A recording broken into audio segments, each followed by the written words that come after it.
Hello and welcome to the Cannon Sports Podcast. I am your host, Ryan from Cannon Sports, and joining me today, the head coach of the Warren High School Bears, 8-0, and they start the playoffs tonight against Corona Del Mar, Kevin Pearson.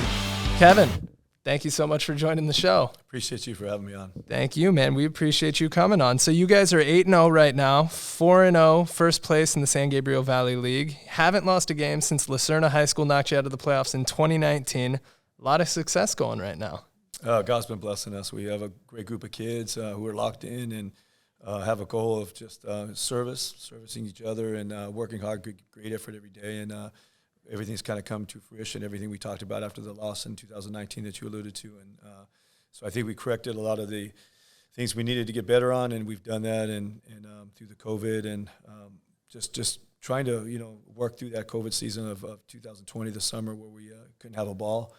We were actually shut down as most people were, but we just kind of concentrate on effort and being good teammates and bringing it, even though you didn't know if you're going to have a season or not, and just showing up every day to work and working hard. And so we had a great spring, and that led into this season. And so yeah, we've had a great run.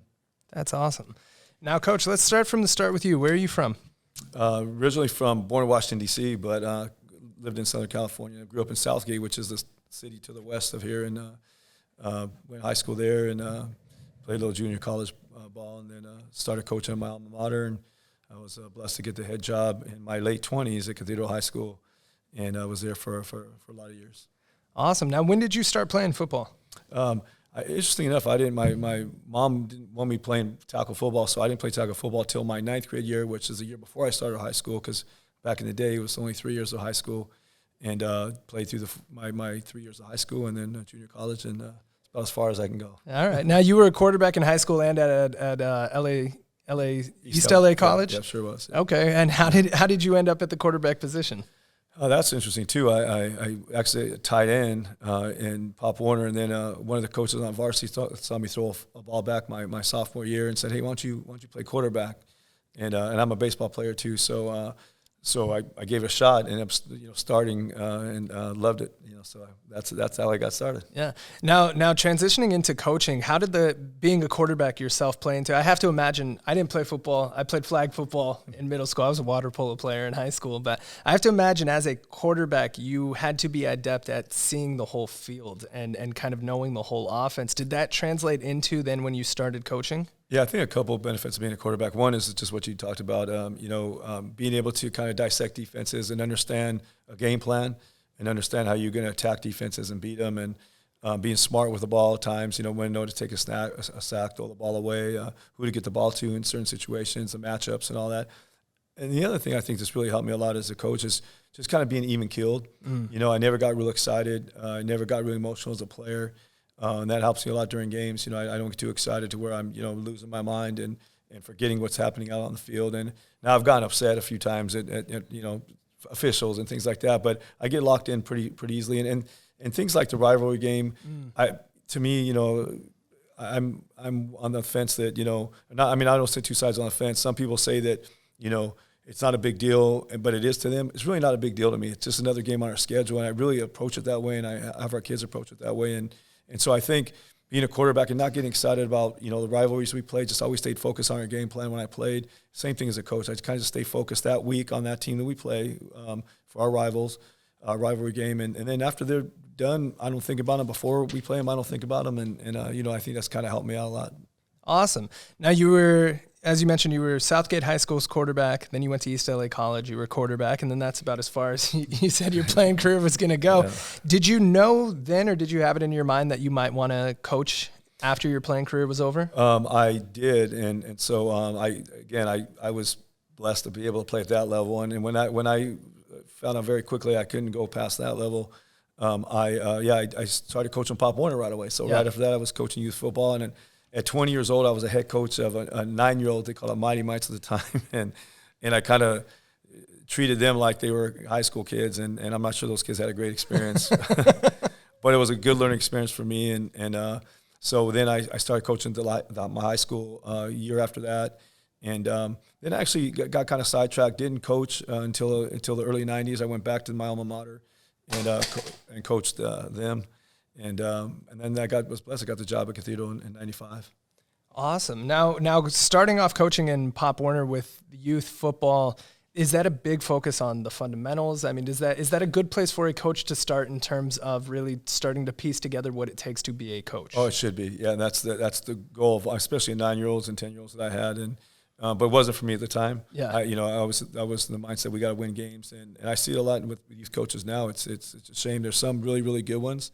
And then, going to some of these youth games that I go to, you can see the ones that they don't care about fundamentals. They just kind of care about winning and, berating kids. And so it's unfortunate those kind of guys are coaching youth. And I was that guy, so I'm not talking about anybody. I was that guy.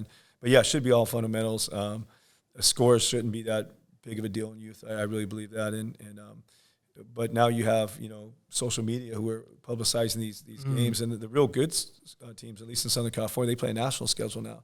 So there's national rankings. It's crazy how the youth football has gotten. So, but the good youth coaches, and I know a few of them, they really hit on the fundamentals, and they run their youth programs somewhat like high schools.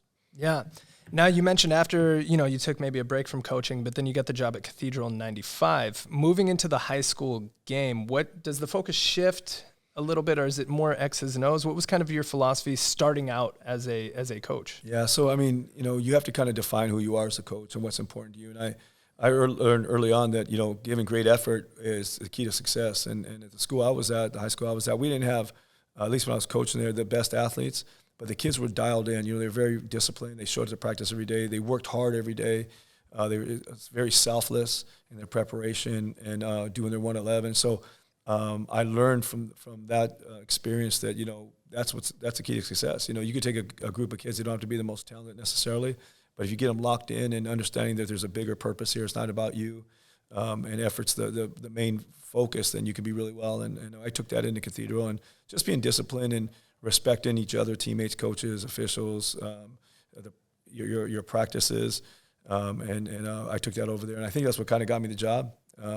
I talked about discipline and effort, and that's what they told me that they really liked, that they heard from a guy who had no head coaching experience, And so, like I always say, God kind of blessed me with that position. That kind of kick-started my career. We did pretty well right away, and that place allowed me to learn and make mistakes and grow.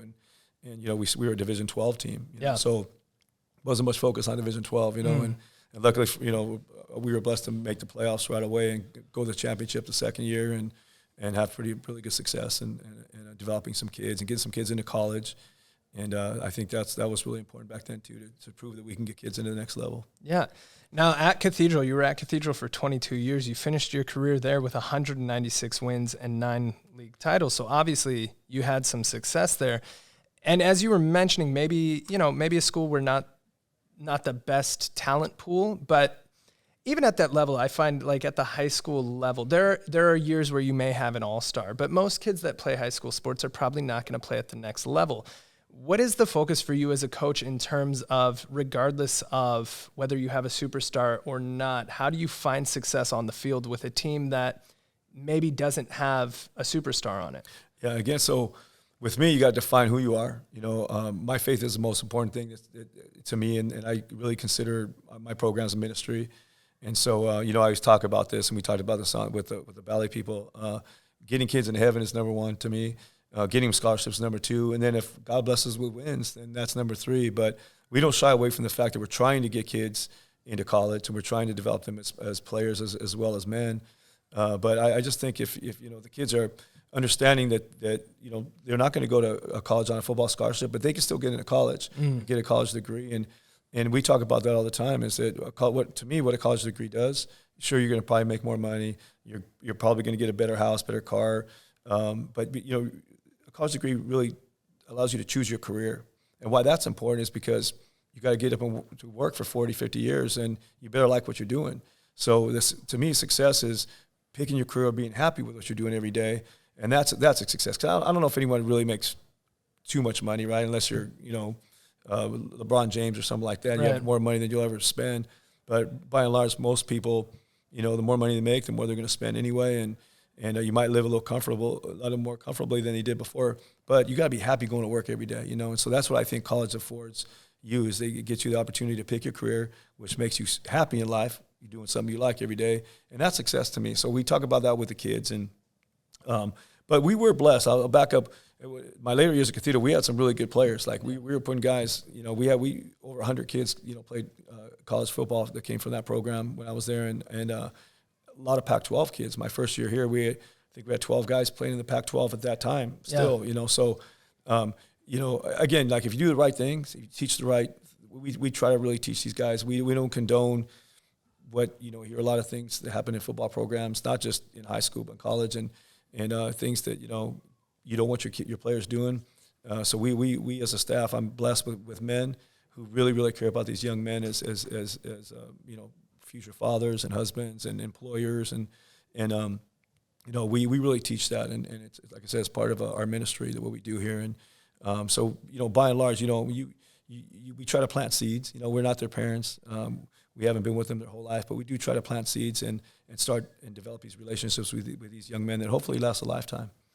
Yeah, and and it's really interesting that you're talking about a focus of whether it's on a football scholarship or not, affording kids the chance to go to college. What do you think sports, football in particular, and your program of football, outside of the X's and O's on the field, what kinds of things are you teaching these kids that is affording them the chance to go to college and to have a really good life outside of football? Yeah, so obviously being accountable, like if time management skills. We started something here called the Warren Football Academy. I didn't start it. I was blessed to be asked if they could start it. A couple of our outstanding teachers, these really highly accredited teachers that are superstar type of teachers. They had an idea to help the football program and get kids qualified, and not just qualified, but get them through college. And part of that is character building. So we meet regularly. We meet once a week with that staff. And we're just, we're schematic. We're game planning just like we do weekly on every team we play. Every individual is different, and so we have to game plans for certain kids and for the program as a whole. And so we have a lot of strategies that we've been implementing.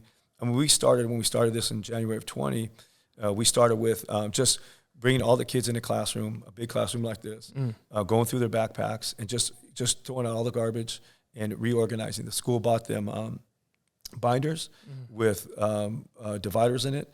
And so we also started doing backpack checks every Friday. Then we got graded on this. That was part of their class grade, was opening up their backpack. Is it organized? Then opening up their notebook. Is it organized? Are the notes dated? Are all their assignments in the class are supposed to be? Is there a game plan? A part of it is we have a game plan for if they're not doing well in class. Like, what is their game plan? They got to reflect every week. Then we check it to see if they did that for the following week. It was very time consuming, but worth it. And when I took over here, 34% of the kids were ineligible. When I took over in April of 2019, at that very point, there's 34 kids in the program ineligible. And the athletic director was just beside herself, and she was upset. And but part of that was because there was a lull in coaching. Like the previous coach had resigned in early November. I'm sorry, I think early December, late November. And then I didn't start until April. So there was a big gap of maybe not as good a follow through that it could have been. And so and we started. That was part of the reason why these two teachers wanted to start this program. So that would never happen again. And so right now I think we had 2 kids ineligible. I think it was. So it's a far better percentage than 34%. So that's been a success. We had them go to note-taking class. We mandated every kid went to a note-taking class. And it was, comprehensive. It was Cornell notes, and it was more than that. But so we started this thing, and we see it through now. And like I said, the strategies change. Things change as we develop and grow with this thing. And we had a retreat this past summer where we had different speakers come in, and we had kids, write letters to their family members, people who impacted them, and there's strategies for them too, as far as after college, what they're doing and stuff, and what we're going to do in the community, all that stuff. So that's been a big blessing for us. But I think getting back to your question, that was part of it. Part of the answer is, what do we do for kids who are not football players or not? So we, just being on time every day is very important, right? And we demand they're on time. We demand they show up every day, whether they're the starting quarterback or they're, the 55th guy on the 55-man roster. They're the way they speak to teachers, to each other, to coaches is very important. how they address us, their inflections in their voice even. And so body language is important. We talk about that when things are going bad or even good. And so really the time management skills, the study habits that we're trying to develop in these young men will carry them through college as well. So there's a lot of stuff. I mean, I'm real excited about what these teachers have done here. If I could shout them out, David Sean, Dr. Gassivia, they've done a tremendous job of giving their time and effort and expertise and ideas. And they've been with it since January of 2020. Even through COVID, we haven't met. We meet regularly once a week, and we haven't stopped meeting, and we'll continue to meet and develop more strategies and try to get better. Yeah, that's incredible, man. And it's interesting to hear you talk about, nothing that you said in that answer was related necessarily to the game of football. It was more character building and life skills. Knowing that, like, how do you as the coach measure your success? Is it wins and losses, or is it kind of the character that is coming out of this program? Yeah, I mean, if I measured it wins and losses and championships, I'd be a failure. I mean, I haven't won a championship at all. I've been coaching this is my 26th year. I don't know what I've lost, like 9 semis and 1 staff championship, no rings, yet. And so I would like to say that I wasn't a failure. I would like to say that we developed a lot of relationships. We got a lot of young men into college, and we kind of planted seeds, and I think that's what we're doing. And, if everyone was judged on their championships, there'd be a lot of failures every season. There can only be one championship, especially at the level that we play at now, and I wouldn't say that, Bosco or Mater Dei, who the last 5 years they've played in the championship, and one of them's lost, and I wouldn't say that they're losers, at all in terms of football. So I don't judge myself on that at all. I think God's going to judge me at the end of my time, not on wins and losses, I think, but on what we've done with his children. Yeah. Now that being said, I mean, obviously a lot of success at Cathedral, 9 league titles, almost 200 wins. And then you make your way to Warren. Now, you mentioned that Cathedral is D12. Warren, I believe, D2? No, when I started at Cathedral, we were Division 12. When I ended, we were Division 2. Oh, there you so, go. So, it was so that's some success yeah, right there you go. So it was a steady climb, and it took some years and stuff. But here, when my first year, we were 6. So now we're Division 2, and we're, on the cusp of being Division 1. And, we've said, like I said, God's been blessed us. We got some great kids, great coaches who share the same philosophies I do, is about leading these guys to Christ and hopefully leading them into college so they can, a lot of them change the legacy of their families. And so we focus on that a lot. And if we win, I mean, I'll be the first guy to cry like a baby, I promise you. And our goal is to win, but it's not the most important goal. And I won't shy away from that fact. Yeah.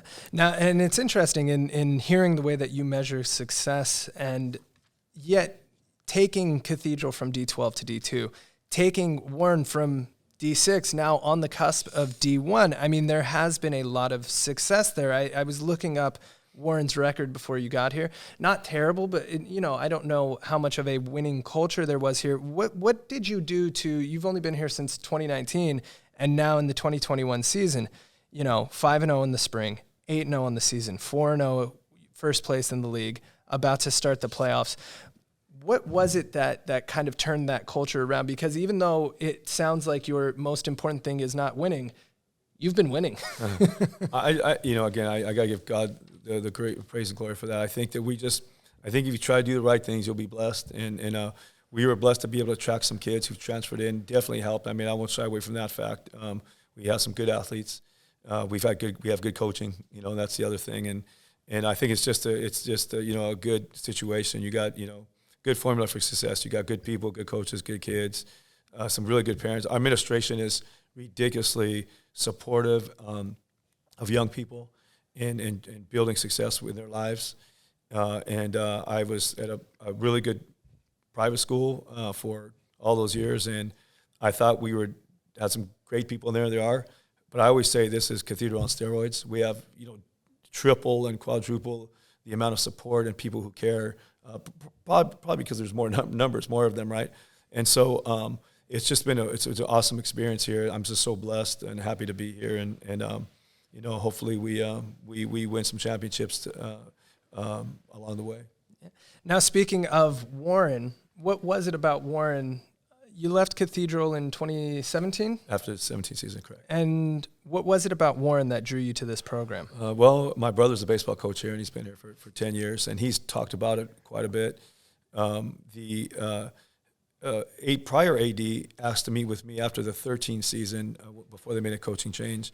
And out of respect for him, because my brother loves him, and he's very supportive. He's an AP now in charge of athletics, and I met with him in December of 13, and I wasn't ready to leave Cathedral. I told him there's some things we want to finish, and we were on to something really, really good and special, I thought, and the timing wasn't right. Then in 2018, December, the current AD, she reached out to me and asked if we could have a meeting about my future plans and stuff. And so she resold me on the program. And after we had a 2-hour meeting, I walked out there really wanting to be the coach here, and there was a couple other jobs that opened up and a couple opportunities that came up. But I knew at the end of the day in my heart I wanted to come here. And I had actually even prepared myself for that and was planning for that, even though those other opportunities arose. And so, it's everything they've said and sold the school on. And it was nothing about athletics. It was just about the support and what they do for kids, how much they care about kids. And my brother was right in all they said. And so it's been a great run so far. Now, I have to point out, you said your brother is the baseball coach. If you guys are watching this on YouTube, Aaron is just behind the cameras. And when we pulled the car up, I thought it was you standing there. And Aaron said, that's not him. And I was like, that's got to be him. It looks just like him. And then I said, I think he has a twin. And Aaron made fun of me. So, Aaron, I was right about that. Right? He has a brother that works here. And he has a twin. So he is a twin. He is a twin. If you guys are just listening, you're not really seeing what's going on here. But I've won a big argument with Aaron, who's just behind the cameras right here. So thank you for that. Yeah. Now, so this is your second season here. Third season here, 5-0 in the spring, which obviously was the COVID season. And that had to be, what was that like working through COVID? I think for all of us, it was a huge disruptor. I've mentioned on the podcast before that my dad's in education. So I've heard some of the just mayhem that COVID has caused. And if you guys are hearing that, we're live at Warren High School too. So those are the school bells going off. But how do you approach, it's the first time the country's been through a pandemic in over 100 years. How do you approach that? We approached it, of course, there's no, rule book on that or blueprint on how to work through that, obviously. But, our kids were pretty fired up because the CIF had said that we were going to start, they were going to stand this or back up the season at first. There wasn't a hard date. So our district is very progressive, great school district. And, we were able to practice. We were one of the few school districts and public school districts. In fact, I think at one point we were the only public school district who practiced in early June. Not early June, but early on in June. So we went June 22nd through July 27th. I remember these dates. I'm a weirdo like that. And so we had 5 weeks of practice without a ball. And so it was the weirdest thing, the strangest thing. And that's where we focus on effort. I said, we can't judge you on a lot of things, but let's get this effort thing down and make a habit of giving great effort, regardless of whether we have a ball, regardless of whether we can play man-to-man or get in, because we had to be in positive 10. We had to stay spread apart. It was just a weird situation. So we were just coaching and grading on effort. We filmed every practice like we always do. We filmed all the groups. We watched it at night, and we just graded on effort. And I thought our kids gave great effort. And then we got delayed or shut down again July 27th. We opened back up on third week of September. I think it was September 14th. September 14th, I think it was. And so we went again for a few weeks. And then finally we got the ball in mid-November. And we had the ball for 3 weeks, got shut down again. And that's when we saw for the first time the kids weren't very enthusiastic about or at least optimistic, I should say, about their season. There's a lot of people and parents really saying, we're not going to play out coach, we're not going to play out coach. And my standard thing was, I don't know if we're going to play, but if we do play, we're going to be ready. The bell rings, I said, we're going to be ready. And we lost a really good linebacker to the baseball program. He never came back. He was an all-leaguer from the year before, a sophomore all-leaguer. We lost a couple offensive linemen. We lost a young man who went to USC on a scholarship. He would have been a senior, but he started early, so we were prepared to lose him. And then we lost another linebacker who just decided to rest to go to prep school, a really good player. And so but when we did play, when they announced in February we were going to play, we had, I think, 3 weeks to practice. we were ahead of the game. Like, we were ahead of most programs in terms of just being in shape. We had an outside weight room. Our district allowed us to move our weight room outside. We put under the visitor bleachers. So we continued to lift in groups. And we couldn't really spot. It was kind of weird, too, and we couldn't do some lifts. But we got some work in where some people weren't doing it. So we were ahead of the game. Like, when we started, man, the kids were fired up, and we were used to giving great effort now. So now let's really work on techniques and those things. And we just, I don't know if we were ever behind in the game. Oh yeah, we were behind in the game. The last game of that spring, we were behind. But other than that, we just, we were rolling. Yeah. And so finished up 5-0 in the spring, which was the COVID season. Now the 2021 season kind of back on the normal fall schedule. And you guys are 8-0. You're about to start the playoffs tonight against Corona Del Mar. What has it been about this team? I mean, 8-0, league champs, really good shot at the playoffs. I mean, what has it been about this season that kind of everything came together? Well, believe it or not, I mean, all this COVID stuff kind of prepared us for this in this sense. We had to cancel a game against Culver City. Literally, our offensive bus was loaded, ready to go. The defensive guys were starting to file on their bus when our AD came over and informed me that our third player in 3 days tested positive for COVID, which at the time, and still now, LA County shuts you down. It's considered an outbreak. So we had to cancel a game literally at, I think it was 4:30. We called Culver City or somewhere around there and canceled that game. And because of that, subsequently, we were shut down for 11 days. So we couldn't practice in the middle of the season. We couldn't practice for 11 days. So luckily, we had a bye that following week. So we would have had to miss that game. Then during that time, during this whole season, we've lost kids throughout the year because of contract tracing. So if they were in a classroom with someone, if you sit left or right, behind and front of a student who had COVID, you're gone for 10 days. So we lost kids during the season who didn't even have COVID, but they were contract tracing. And then GAR, we were supposed to play GAR week 10, and they called on Friday and said that they didn't have enough players because of contract tracing with their COVID situation with a student. And so then we go and play our last game that we played, and right after warm-ups, our best corner, he gets taken off the field because we just found out he tested positive for COVID. We just got that result after our warm-ups, believe it or not. And so he couldn't play. And then he contract traced some of our other players who can't play tonight because of him. So we're missing guys again because of this COVID deal. But we've been dealing with it all year. And, we're kind of used to it. It's like, it's a bummer, but our kids are very resilient. It's almost that next man up. I mean, our emotional leader, our the guy that fires us up, and we lost him right before our rivalry game. Like, literally, we were coming off the field after warm-ups to get in the locker room 15 minutes before game time, and we were told he can't play. So I announced it to the team. Of course, everyone's down, but it's like it was par for the course. We've been dealing with this all year and a half. So our kids didn't miss a beat, and the kid he's a very talented young man. He's a two-way player, a starter, emotional leader. But we just kind of rallied around him, and same thing. We don't have him for tonight. We knew that going into the week. We lost a couple other players because of contract tracing with him. But the kid, I never heard the kids complain. I really don't see their heads go down. You hear some oohs and ahs when we announce it, but during the practice, no one says one word. We just grind and keep playing, and so all that effort I think that we kind of worked on during that COVID time prepared us for this. So we've been fighting through all these losses and of players and still winning games. So it's a positive. Yeah, that's amazing. And even going back to kind of what football prepares people for, and obviously COVID is a novelty now, but the adversity I think that youth sports teaches, I mean, I don't know how many other places you can find something like that. Now, heading into the game tonight against Corona Del Mar, missing players, first round of the CIF playoffs, what's the focus on? Just like always in effort. We don't worry about what we can't worry about, right? We just focus on what we can take care of, and that's our effort and attitude. And so our effort's got to be great through every rep, through every practice. Our attitude's got to be we're going to bring it no matter what happens. We're not going to make excuses. We're going to come out and play. And so we've done it for, the 3 years I've been here, and it's kind of built in our culture now, I think. And so, I mean, shoot, we have a 5-star quarterback. We didn't have him all summer because he was playing volleyball on the junior Olympic team. Then he got COVID in July, so we missed him all June and all July. And our kids didn't miss a beat. Like, we did literally not have our quarterback all summer. And I didn't hear complaints, literally not one complaint. from any of the kids. The receivers came and worked hard.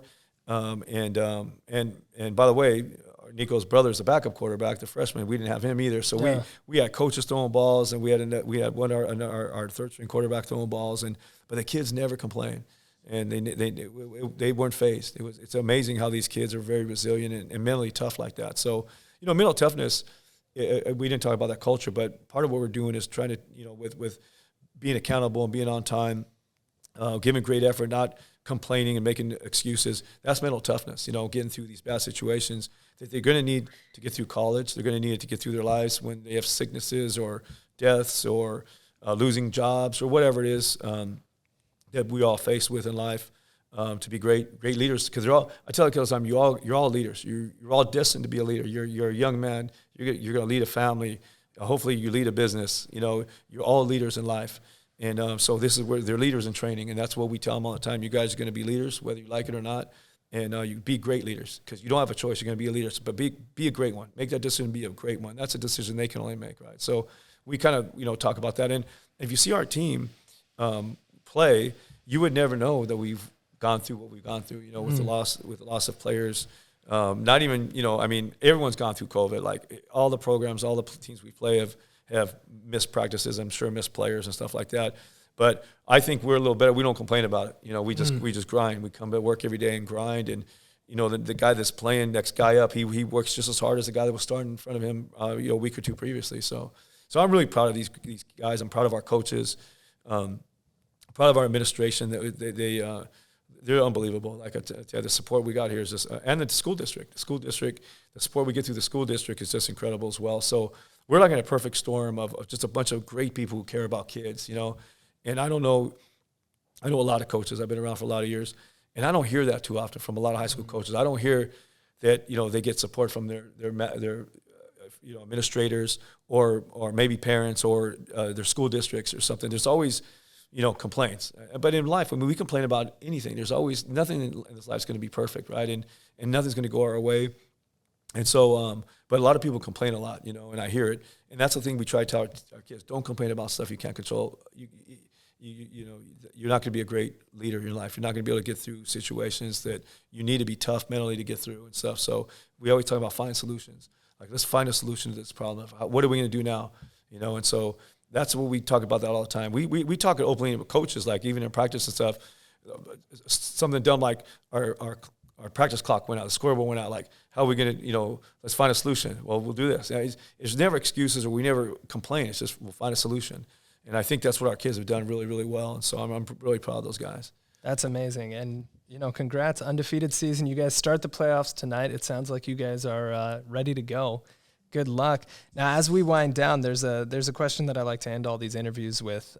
So I'm going to ask you, what does sports mean to you, and what has sports done for you in your life? For the minute I was, remember as a young man, my dad had me doing something in sports. He coached me growing up, and my brother and I, and being an identical twin, we competed in everything. It could have been school, girls, sports, whatever. We competed.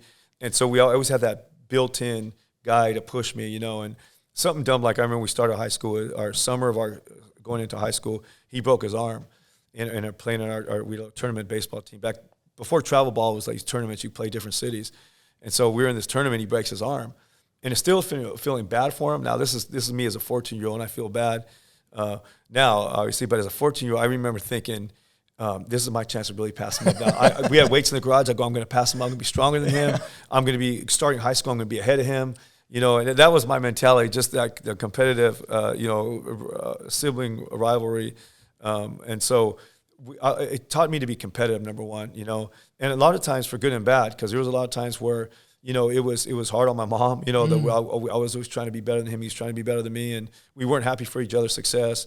And, sometimes, early on in my life, it's when it all costs in certain things, right? I'm so competitive that I get mad if I lose at something, or, maybe I'm cheating on something else, years ago and something.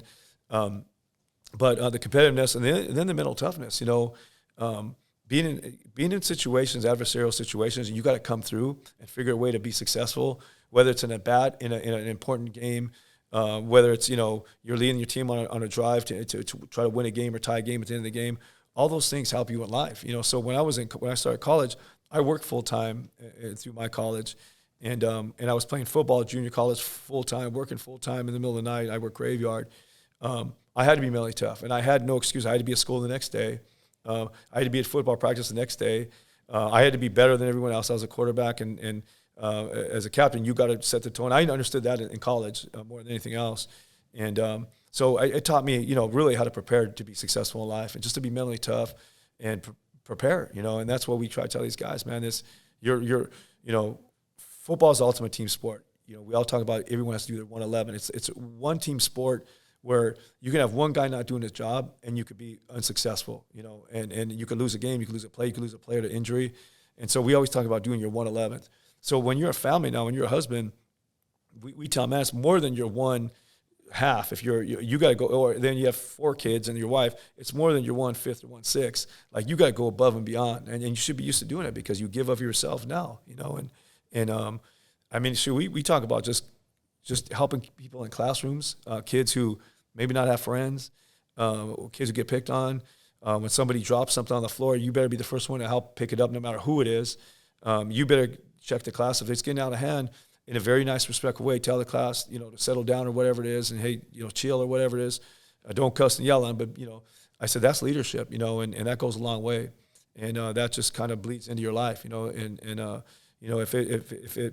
if you are a leader already as a 17-year-old, 16-year-old, can you imagine a life what they're going to be, And so sports, getting back to answer your question, sports have taught me, I think, how to be a leader, how to prepare me how to be a head coach, prepared me to be a husband, to be a father, And so, if it wasn't for sports, I don't know what I'd do. I didn't feel like I was this really smart kid in school. I was cruising by, getting 2-point whatever until I got to college, where I figured it out and became a lot better student. But if it wasn't for sports, I don't know what I'd be doing. I enjoy being around young people. I enjoy being around the coaches. I enjoy scheming for teams.